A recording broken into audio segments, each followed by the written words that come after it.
Well, good morning everyone and welcome to Roadmap to Millions. I'm Victoria Jennings from Entrepreneur's Business School and I'm so glad to have you here today. I'm just going to give everyone a few minutes to come online and while we're waiting for everyone to arrive, if you could please put down in the comments where you're from, that would be awesome so I have an understanding of which countries you're coming from.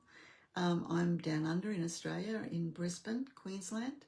And if you could also just put in the comments what you think value is or what value is to you, that would be awesome. I'd just love to know what that means for you because that's what we're going to be talking about today. We're going to be talking about value and how to create it, what it looks like, what it is, and how you can turn value into revenue in your business. So without any further ado, I'll get started. You can keep doing that. If you're watching the live, welcome. If you are coming and watching the replay, can you please type replay when you watch this so that we know how many are watching the replay? It just helps us with our stats and everything. That would be great. I think that's all for housekeeping. I hope everything will run smoothly this morning. We'll be here for about 30 to 45 minutes, depending on the interaction. The more interaction, the longer we might be here. I encourage you to interact. I'd love to see your comments and, I can answer them as we go along, which is always a good thing. So you're not waiting for answers. I'll be looking at my notes. So if you see me looking down every now and then, I have to look at my notes to do this, okay? I haven't done this for a long time. I'm not doing it on Zoom, so I don't have the advantages of having my normal session plan, which is a PowerPoint presentation. I just put dot points on that and I'm good to go. So I apologise. I will be looking down. So the first thing I want to touch on is something called the wealth equation. And the wealth equation is how we make money in business. And basically it states that it's value times leverage equals wealth. So when you understand how to make value and then you learn how to leverage that value, all right, then you have the secrets to making wealth. And it really is, it sounds really simple, and I guess it is simple, but it's also complex because a lot of people simply don't understand how simple it could be. Okay, so today I'm focusing completely on value because it's the first part of the equation. So you've got to get it right before you can then leverage it, and you've got to get leverage right before the whole thing works together. But basically, value equals revenue and leverage equals profit. And we all know, well, I hope you do, that you can have a lot of revenue coming in, but the amount of profit you're making could be extremely low. So it's important, like revenue is so important, but everyone seems to focus on revenue coming in. I see it everywhere where entrepreneurs are always talking about lead generation and activities for sales and, all of the things about how to get the money in the door, which of course is important. I'm not saying it's not. It's very important. But all the focus is on that, and they don't even understand if they're making a good percentage of profit or not. So some are actually doing it as a charitable organisation because they're not making any profit. They're just making enough to pay the bills, but they're not making enough to bank it and put it away and actually grow their wealth. And that's what I want to talk to you about this week. So today, Monday, Wednesday and Friday, I'll be covering all of this in more detail, in depth. And these are the sorts of things that I talk about inside the Roadmap to Millions Bootcamp. Okay, so you're getting a look at a little taster of what's covered in that program. Okay, and I'm going to just let you have the whole thing on the wealth equation, value times leverage equals wealth, because it's so important that I need to share it with everybody, right? So without any further ado, what is value? Now, is anyone watching? If anyone's watching, do you understand? What's your understanding of what value is? How can you use value in your business? All right. What does it mean to you? I'll tell you what it means for me. For me, it means, what is the value that I can create that someone out there, my market that I've chosen to operate in, are willing to exchange their money in order to receive that value. Really, that's what it is in a nutshell. Okay? Something that people are willing to exchange money for. They value it. They value what you're giving them more than they value the money that they have. That's what it means. So when you stop providing value in the marketplace, you cease to exist in the marketplace. That's how important value is. The more value we create, the more share in the marketplace we have. So a really good example of this is something like Apple, all right? The Apple shops particularly I'm talking about. When they create something that's new iPhone, new whatever, the new latest fandangled whatever, and they've been hyping everyone up and letting everyone know that it's coming, and they get everyone excited about it and all of that sort of thing. What happens is when it's actually released, on the day it's released, they queue up. They queue up. I've seen it. I've never done it, but I've seen them. They queue up around the block, down the street, to get the latest, greatest Apple product, particularly in the USA, right? Particularly in the USA, they love to do it. And they make a real big ha-hoo about it, and they clap everyone as they come back out of the store because they've purchased this new whatever it is, right? That is really creating value. I mean, they've created so much value, people are prepared. So that's incredible value. And that's the sort of value that we want to create for our market. It really is. So, in a business sense, okay, it's an offer that we make in the marketplace, particularly if you're a business coach, and I've got lots of business coaches that work with me, okay? If you're a business coach, the value that you create is actually your offer. And the more offers that you create, the more revenue you're going to receive, because that's another thing that entrepreneurs do that's not a great idea. They focus on one offer only. They don't have any other offers. Now, something like micro offers are a really great idea at the moment, because micro offers will pay for any advertising that you're doing, but they'll also bring in customers. They'll bring in lead generation of people who are interested to hear more about what you have to offer. Okay, so the more offers you make, the more revenue you make, and the more leads you generate for your other offers, your more expensive offers, your funnel, if you like. So don't put all of your, don't put everything into one basket and gamble on that, because it is a gamble, right? So if you spread the gamble out and you have more offers, then you start to work out what the market really likes, what they really want, because often we don't understand what they want as entrepreneurs. Like, I could create a beautiful program, a wonderful program that I think is a wonderful program, something that I would like, and I make a big mistake of thinking the marketplace would like that and love that too. And I've done that in the past. I have created programs and they haven't sold one seat, okay?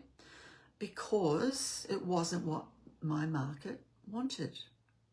And they won't purchase if they don't want it, okay? They might need it.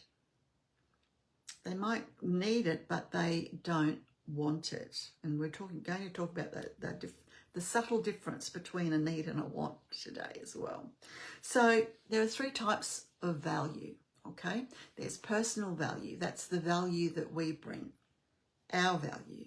So I'm going to go into that in a lot of detail, but that's things like, our skills, our talents, the things that we've studied, licenses that we might have, qualifications that we might have, university that we might have gone to, like all of the knowledge that we've accumulated over the years, and more importantly, the knowledge that we've applied into the space we're working in. All of those things, that's our personal value, our character, things like that. Okay, very, very important, and that's the value we have most control over. We have most control over our personal value, because we can always go and add a skill, we can always go and add more knowledge, we can always, okay, we're in total control of that. That's up to us. All right, and then we've got something called retail value.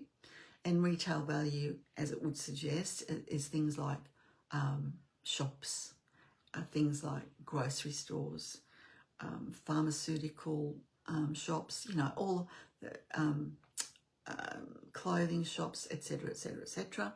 So that's retail value, and there's two different types of retail value I'll go into later. And then there's wholesale value.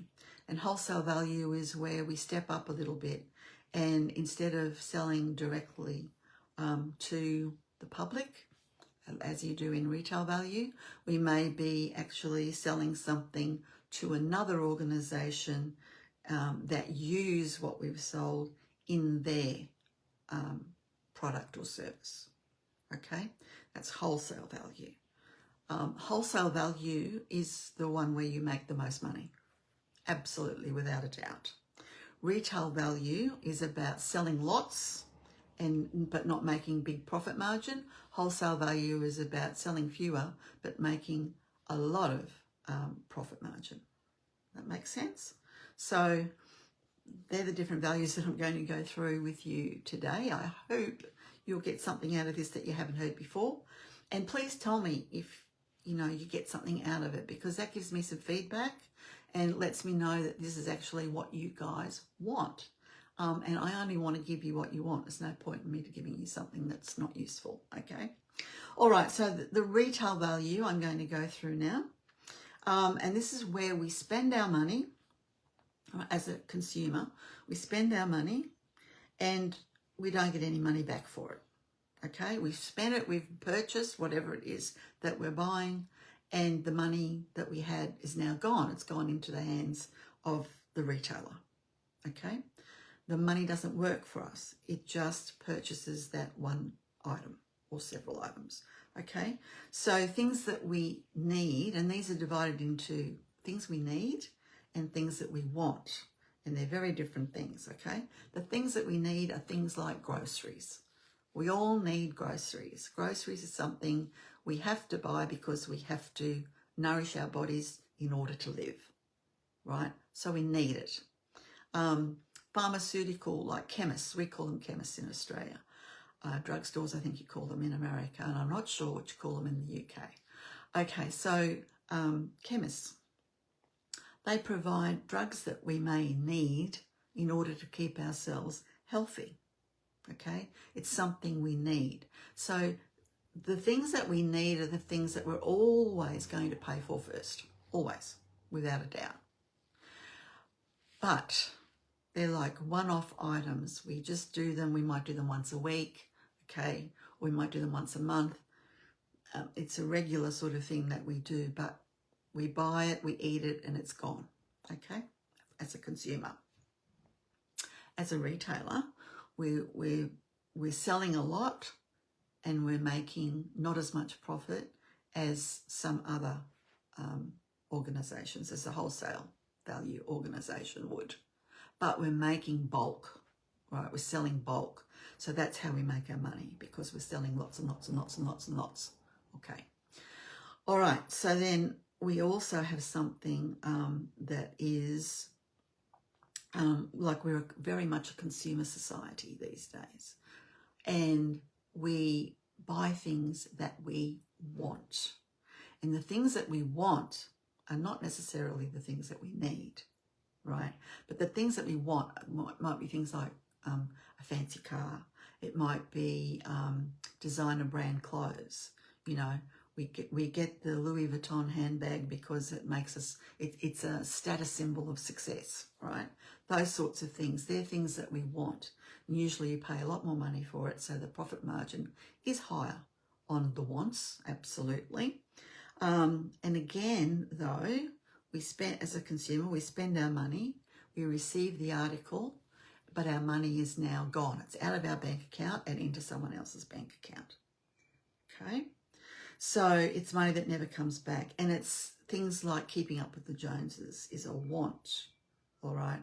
And you might say, if you're a coach, then the courses that you are, well, it could be another thing too, which I'll talk about in a minute, but the courses that you're offering, the courses that you're selling, or the coaching that you're selling is a want. It's not a need, it's a want, okay?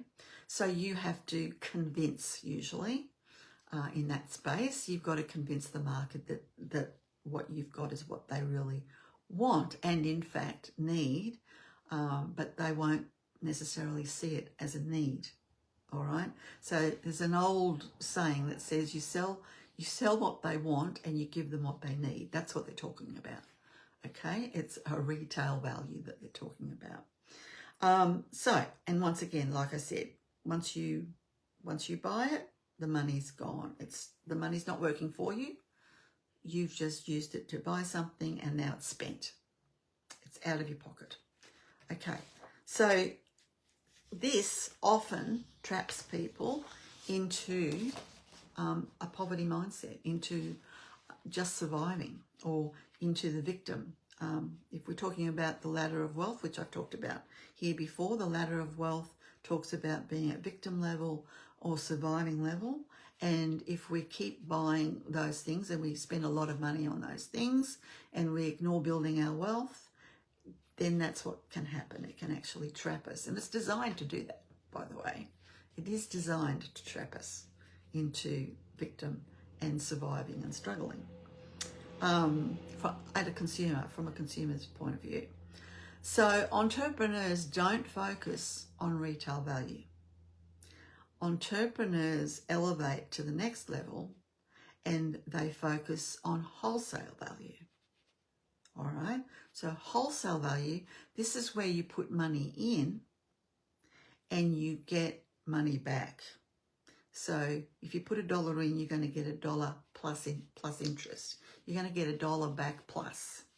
All right, that's wholesale value. So 95% of all money in the world flows through these two types of wholesale values. One's called component value and one's called investment value. All right, so what do I mean by component value? Component value is if you have a job and you're working for someone else, all right, your boss has bought your time as component value and they're going to make more money from your labor, right, basically. Or as an entrepreneur, I have my team and they are making me money. I'm paying them a wage and I'm paying them their value, but they are making me money. They're the reason I don't have to turn up in the business anymore, okay, because I have a team that's doing everything, okay, and they are exchanging their expertise, whatever that expertise is, their time in return for money. Okay, they're providing value to me that I then leverage. Can everyone see that? All right, so that is that's a form of component value. So they're going to turn productivity into a product or a service that then I can go and sell. And they do that for me and I pay them to do that. Okay. Component value can also be things like, in Microsoft, for example, I don't know if you remember, they developed a chip and that chip had to go into every PC, personal computer, needed that chip. You know, Bill Gates was very clever when he did this. It was called Intel, I think. This chip had to go into every personal computer, And so that component was put into every computer, and Bill Gates collected the money for that component that had to go into every computer. Now that really is value that gave him lots and lots and lots and lots and lots of dollars back, right? Small investment, big money back, component value. He did it with a virus protector as well. Do you remember? Well, it's still there. If you've got Microsoft products, you need to have virus protection because it gets viruses. If you've got an Apple product, there's no such thing as a virus. Okay, so that's, again, component value, which is wholesale value, okay? And then we've got something called investment value. Now, this is the currency market, the property market, the crypto market. They are all investment value. So this is where you don't create anything. You put the money in, and over time it returns you a lot of money in return. Okay, so if you look at a property, its inflation is going to return good value for you in 10 years' time. But this investment value takes longer before you actually get the money back, all right? In crypto, that may not be the case. You might buy crypto and it goes boom overnight, and your $1 investments turn into like Bitcoin, which is, I think, at $93,000 each at the moment, right? That can happen in that space. You can make big money fast, but the risk is a lot higher. So every time in investment value, every time you put $1 in, you're going to get money back. Your money's working for you. You are not exchanging it for a product or a service and the money's gone. You are investing it in other businesses. That's what I like to do, invest in businesses, right? You put the money in and you get a return back. Either you loan it and you get a return back of a percentage per annum for the length of the loan, or you're investing in it for shares and you're getting shares back and equity in that business back. So it's going to end up being more than when you first put it in. It's going to be worth more in 5-10 years' time. All right. So, but the thing is, it takes time. So for those to pay off, you have to have patience, right? But as entrepreneurs, we should be looking at these things because that's how we create wealth. That's how we stop spending the money all the time. That's how we accumulate property, accumulate stocks, accumulate, right, all of those things, and we buy them in the name of the business, and then we don't pay as much tax on them. Now, I'm not a financial planner. I'm not a financial advisor. These are things that I've learned over my time of being an entrepreneur, and took me a long time to learn, by the way. I didn't do any of this in the beginning. I wish I had. I would be in a very different financial position to what I'm in today, a better one.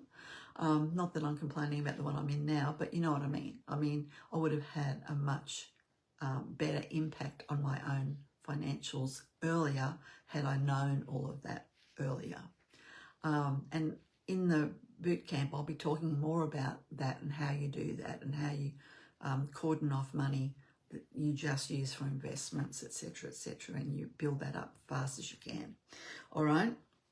So why is it that some entrepreneurs, you know, they get this really quickly and they make a lot of money, and in my eyes, they're amazing, and others we take longer to gather the knowledge and to do all of this? Like, why is it we're all given 24 hours a day? Some of us like to take that 24 hours a day and turn it into money. And some of us like to watch movies and, you know, and chill out all the time. I mean, we've all got to chill out. I'm not saying that.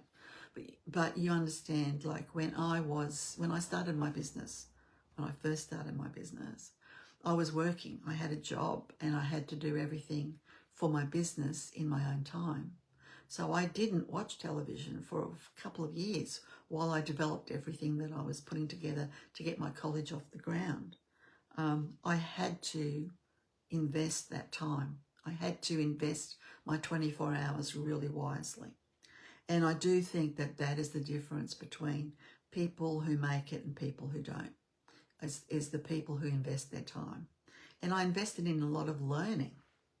I still invest in learning. I've always invested in my learning, okay? And then I share that with others as well, but I implement it. And that's, I guess that's another secret too, is that whatever we learn, it's just knowledge if we read about it. It's just knowledge if we do a course, right? It doesn't become part of you and it doesn't give you a return on investment until you apply that knowledge. You know, right? You act on it, you do something with it. Until then, it's just a nice read. And I think that is also another difference between people who generate a legacy for their family through their business and people who have a business where they've bought themselves a job. There's nothing wrong with buying yourselves a job. I'm not saying that. But that's the difference between the two. And I guess, and there's a balancing act, you know. How much time do you want to invest in that? And how much time do you want to invest in other things with your family? And, you know, there is a balancing act. Because there's something, time is very precious and we never get it back. Money, it's precious too, but we can always make it. But I can never get yesterday back, ever, right? So if I was going to the school to see my kid in a sports event or a debate or whatever, if I didn't go and do that, I can never go and do that again. That's what I'm talking about. So it's a balancing act of how much you value your time and how much you value creating money. And you've got to work out what that balance is for you that's healthy, okay? But I do notice that it's the ones that invest their time wisely, maybe that's a good way to put it, are the ones who create a legacy for their families, okay? I think that's enough about that. I now want to go into the values that are created out of time. So these are the personal values that I spoke about before.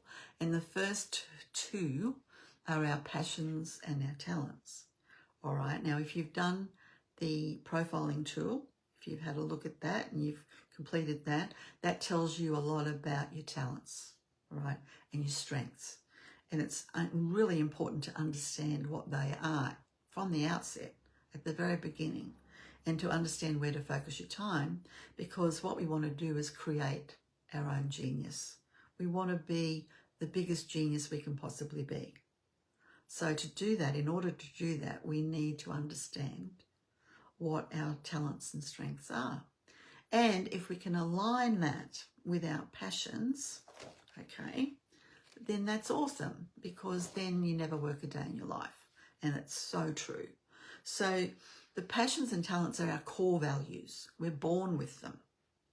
And I remember, you know, as a kid, I used to play schools with my dolls when I was little. I used to line my dolls up and I'd teach them what I learned. I'm talking about primary school, very early primary school. And I teach them what I learned at school at the end of every day. Because I was an only child. I didn't have anyone to play with. So I had to amuse myself. So that was how I used to amuse myself. So that passion to teach was with me at a very, very young age. Okay. And then what happens is we go to school and then they make us do things that are not our natural talents, that we're not passionate about, and our talents and passions kind of start to get lost, okay? And then we spend our adult life trying to uncover them again. That's really what happens. So, and, you know, if our business is in alignment with our passions and our talent, we've got it made, because it will be a lot easier than if we're going against who we are and going against what our passions are. So that's the first thing you want to look at when you're starting a business or buying a business, is that it's in a total alignment with your talents and strengths and your passion. All right? Then you're going to have a really good time, fun time, and it's not going to be hard work. Okay, so that's that. The next one, the next personal value is our network. And in the boot camp, we actually design our network. There's a whole section on this. It's massive. So we want to make sure that we're meeting people who introduce us to others. That's number one. We also want people who know something or know someone that can help us. We want to make sure they're in our network, okay? Because they're going to be of use to us. We want people who we know, who are speaking about us to other people who we don't know, okay? And we want people who we don't know who are speaking about us to people that they don't know. So, for example, we might have, we call that 3 steps removed. We might have a book or some sort of lead generation item like the profiling tool, for example. You might get a lot out of the profiling tool and you send a link off to someone that I don't know they've even got the link, right? That's the sort of thing, and then they send it on to someone else, etc., etc., etc. So we want to create a network that will actually do that. We want to create our products and our value that will actually allow us to do that. That is really important, and that makes us successful faster, okay? And then we've got knowledge. Number 4 is knowledge.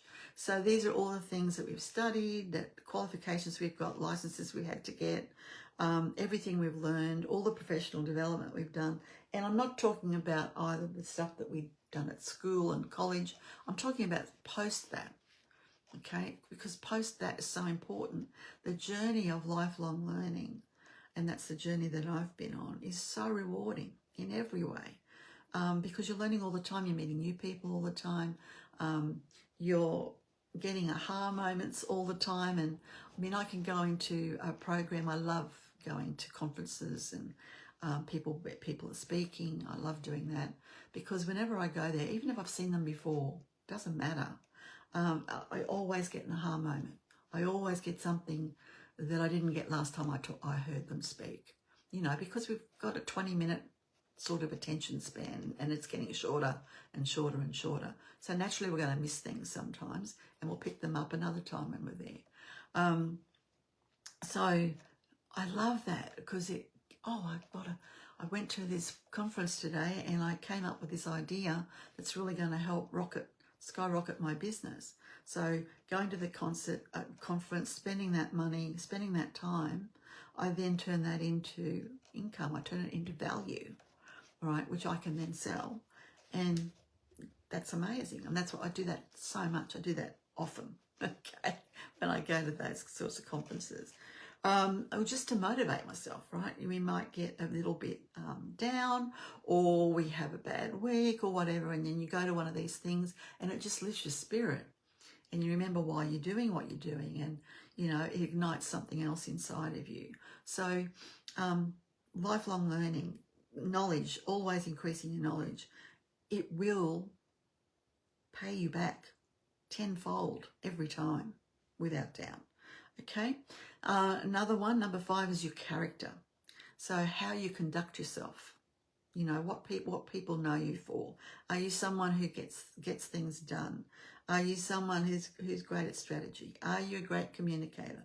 You know, are you really great at understanding the systems that people need, etc., etc., etc. Like, and the way you show up. Are you in a good mood all the time? Are you a positive person?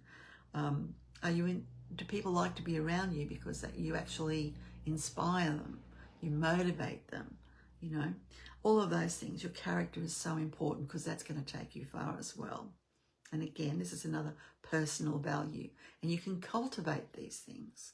You can change these things with NLP and all sorts of tools that we've got these days, right?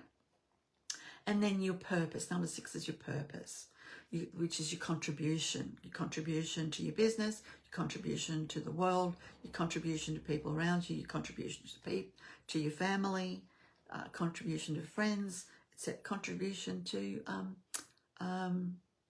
charities. Like, okay, it's all part of who you are, and what your contribution is, and the purpose of your life. And these are things also that change over time, and you develop over time. But some people never work on these things.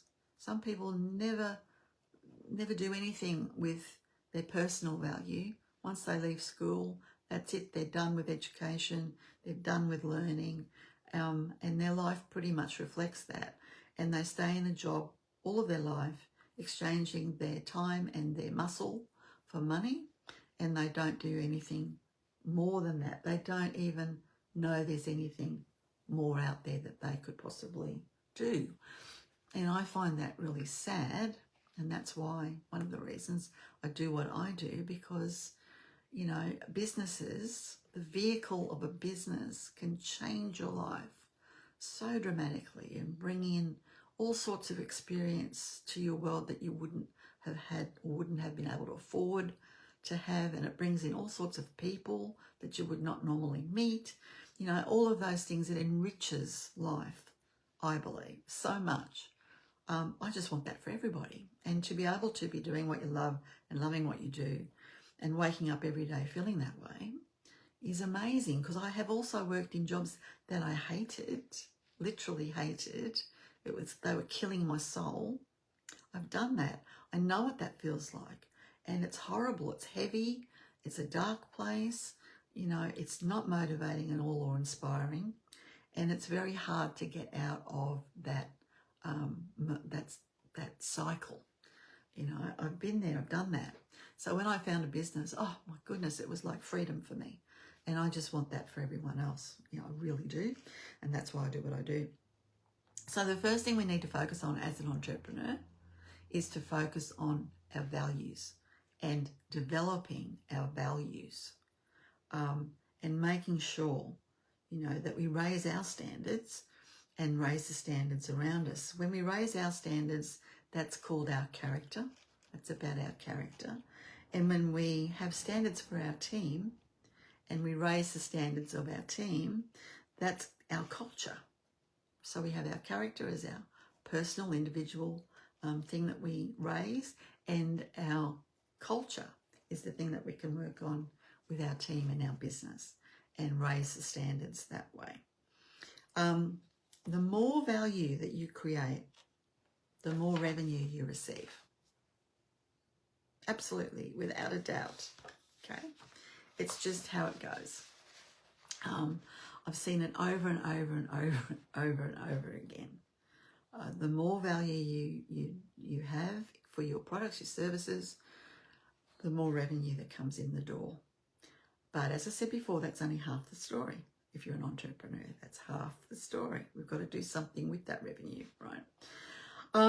And just to summarize, I'd really like to share something with you which sort of complements the ladder of wealth that I talk about that we have, and the different levels of wealth that you go through and how you change at each level as you go through it, and how your wealth changes as you go through it as well. And you have to go through it.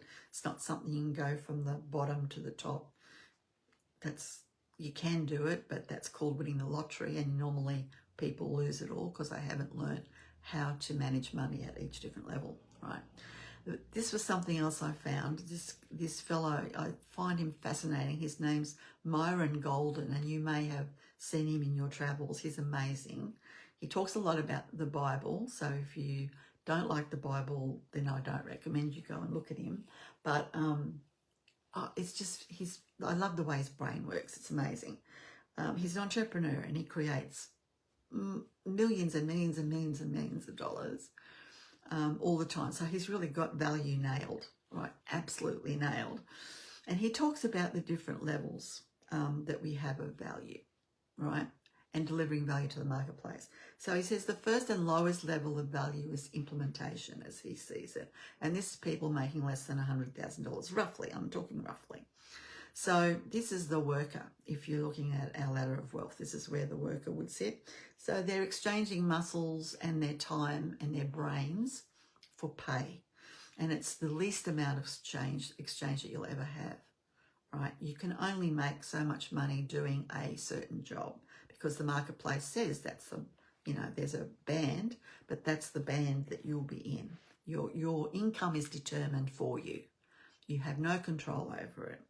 okay? And then the second level of value is unification. And this is where you make less than, so more than 100, but less than $200,000 a year. And this is where our managers sit. So this is where you unify people into teams to do the tasks and you manage the team. So they make more money because they're leveraging more, aren't they? The more you leverage, the more you make as well. So they're leveraging themselves as a manager. They've gone that next step up, but they're still on a salary. So their salary is still capped. You know, they're not in charge of getting a rise. They can ask for a rise. They can ask for a raise. Whether they'll get it or not, it's another thing though, right? It's in someone else's hands. The power belongs to someone else. And then there's the third level of value, which is communication. This is all what Myron says, okay? And I absolutely agree with him. And this is where we can make 6 or 7 figures salary. It's still salary though. But this is where our salespeople are. And salespeople can make lots and lots of money, you know, if they do it the right way and do it well, all right? There's a lot of salespeople out there that don't do it well. They don't make that sort of money though. But they can make 6 and 7 figures with commissions, etc., etc. But again, they're still reliant on that, on a job, okay? But this is where also where movies are created and books are created and the movie stars live, and singers and influencers, they're all at this communication value level, all right? It's the highest form of value when you're giving your service through communication, all right? And then the fourth value, the highest value is imagination. So there's no limit. It's unlimited when you're working in that sphere. So this is coming up with ideas, daydreaming. There are no limits. There's people create value at this level and make billions. So we're talking about the Elon Musks, the Bill Gates, whether you like them or not doesn't matter. Okay, Sir Richard Branson. It's all at that level. Okay, that I'm talking about. But that's they've used their imagination. They've had a dream and they've made the dream come to reality. It's awesome. I just love all of this. So they actually get others to communicate or sell their stuff. They get others to manage it for them. They get others to do it for them. And they're at the top of the very pinnacle. Okay. And that, as an entrepreneur, that's what we should have in our sights. And that's just going up the ladder of wealth. Okay. Multiple teams, multiple streams is how I would say it. Can you get to billionaire status? Of course you can. There's no reason why you can't. Do you want to get to billionaire status? That's another question, right? And I talk about the ladder of wealth as choosing the level you want to operate at, rather than being forced into a level that you're operating at by circumstance. So I'm a big one about designing your life, designing your business, designing your network, designing your financial knowledge, right? I'm a big one for that. And all of that's done through learning. All of that is done through understanding. All of that is done through knowledge and the application of that knowledge, doing something with it. And that's what I get excited about. I really get excited about. So in the next couple of weeks, I'll give you the dates on Wednesday. I'll be running Roadmap to Millions Bootcamp, where I really go into this in a lot more detail and I give tools and tips and templates and all sorts of things. We have discussions, we have coaching sessions, group coaching sessions, where we talk about all this stuff and we go through this stuff and you can talk to me about your business and your specifics. It's a great program. I would love you to come and do it. It's not very expensive. I'm doing this one at, it's very reasonable. If you want more information about it, let me know in the comments below. Just put bootcamp and I'll make sure that we give you a brochure and everything, which will have it all spelled out. And then after you've seen the brochure, if you'd like to book half an hour with me to talk about if it's relevant for you or if it's not. And I've told some people it's not. They're not ready for it. I'll be honest with you. I'm not doing this to make money. I'm doing this to give back. I have a business that makes me my money and I don't have to be in it. I'm teaching others how to do that for themselves too, okay? Is there an exchange? Absolutely there's an exchange, because there should always be an exchange. And there's a law that actually says, it's the law of exchange, the law of fair exchange. So anything that you do, you should be able to monetize. I'm not doing it for free. It is my time and it is my knowledge, and I took many, many, many years to accumulate the knowledge to then share it with others, all right? So that goes without saying. But I would love you to look into that if that's something you would like. On Wednesday morning, same time at 9 a.m, I'm going to go through leverage. So now that we've talked about value and what value is and what it looks like, how do we then leverage that value to make sure we're not only making revenue, which is the result of value, but we're also making substantial profit, okay? Which means then we can create a legacy, we can invest in the value that I spoke about, the investment value that I spoke about earlier today. And we can do those sorts of things because we've leveraged it properly to make good profit, sound profit. Because sometimes the value we've created is not even worth doing because you're not making any profit, or you're making 5% profit. And to be honest, I wouldn't even get up in the morning if I was only making 5% profit. It's not worth all the heartache of being in business if you're not making a lot of profit, okay? So that's on Wednesday. I'll be talking about that. So I want you to come back in and have another talk, because that's the other half of the wealth equation. Value times leverage equals wealth. All right. Thanks everyone for being here. Really appreciate it. Put some comments down there. I really want to know if this is resonating with you, if it's something that it's new to you, or if it's just nice that I've put it in a way that you understand it better. Or if I haven't, I want that feedback too. If you didn't like it, tell me you didn't like it, you know. Please give me some feedback. Talk to me and let me know what you thought about it. I thank you very much for being here with me and for giving me your very precious time. I don't take it lightly. I do appreciate it. And I'll see you Wednesday morning, 9 a.m. Australian Eastern Standard Time. Thanks, guys. Bye.